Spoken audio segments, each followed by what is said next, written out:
Sabe aquele frio na barriga na hora da prova, quando a gente dá de cara com uma verdadeira sopa de letrinhas? PPA, LDO, LOA, LTN, LFT. Pois é, leis orçamentárias e títulos públicos costumam ser o terror de muita gente, mas olha, não precisam ser. A ideia aqui é destrinchar todo esse vocabulário e garantir pontos preciosos para aprovação. Então, sem enrolação, vamos direto ao ponto. Entender a diferença entre o plano plurianual, a lei de diretrizes orçamentárias e a lei orçamentária anual é o feijão com arroz de quem quer gabaritar. As bancas examinadoras simplesmente amam misturar os conceitos dessas três leis só para testar a atenção de quem está prestando a prova.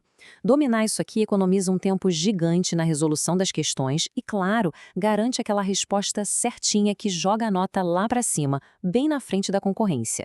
E o nosso mapa de aprovação de hoje é super direto. É exatamente isso que mais cai em provas de concurso. 1. O tripé do orçamento público. 2. Receitas e despesas. 3. A dívida pública. 4. Títulos do Tesouro Nacional. E 5. Uma revisão rápida perfeita para montar os flashcards. Bora lá? Número 1. O tripé do orçamento público. Essa é literalmente a fundação de todo o planejamento da administração pública. Pegando a visão dessa estrutura, a gente já resolve metade dos problemas na hora da prova. Olha só para essa tabela, porque ela é um mapa mental definitivo e rende um corte perfeito para revisar depois. Cai demais em prova, tá? O PPA, que é o Plano Plurianual, é o planejamento de médio prazo. Ele dura 4 anos e traça as grandes diretrizes e metas do governo. A LDO, Lei de Diretrizes Orçamentárias, é o nosso elo anual. Ela pega o PPA e seleciona o que é prioridade para o ano que vem. E a LOA, a Lei Orçamentária Anual, é o orçamento na prática mesmo. É ela quem estima as receitas e fixa as despesas para aquele ano. Resumindo, para não esquecer, o PPA planeja para 4 anos, a LDO orienta o ano seguinte e a LOA executa o dinheiro. Fechou? Certo. Tópico 2. Receitas e despesas. Agora a gente vai seguir o rastro do dinheiro. De onde vem a verba pública e para onde ela obrigatoriamente tem que ir.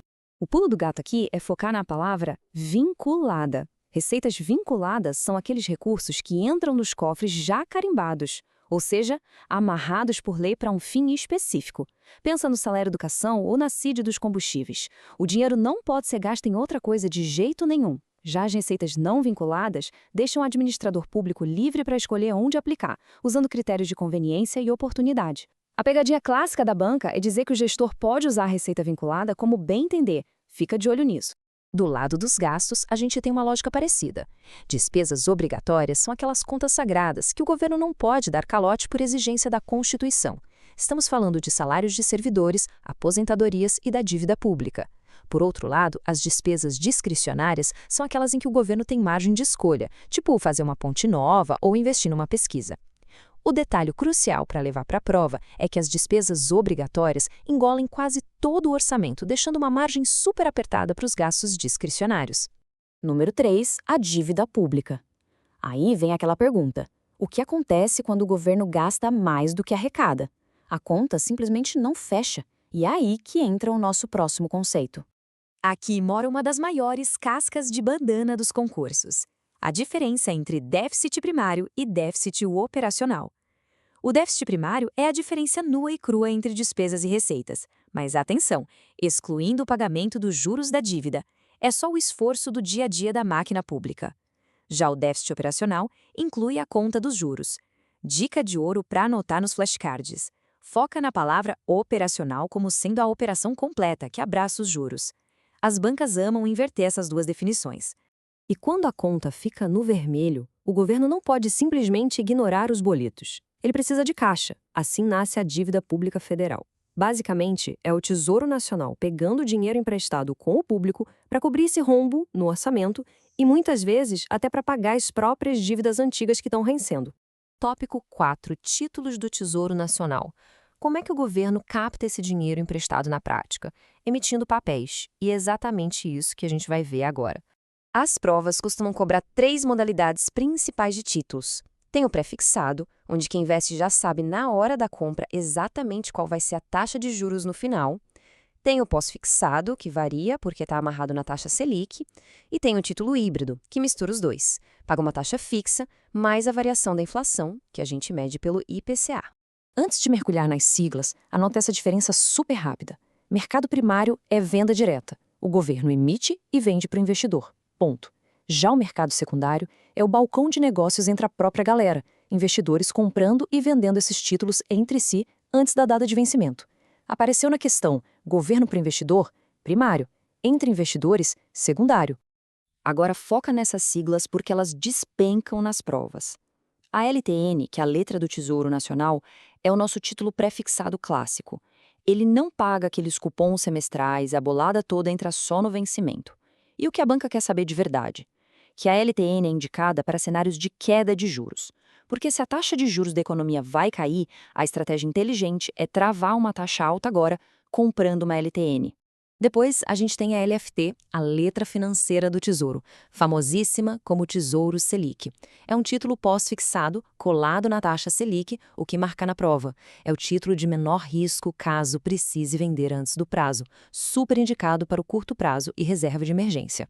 E chegou a queridinha absoluta dos examinadores, a NTN-B, ou Tesouro IPCA+.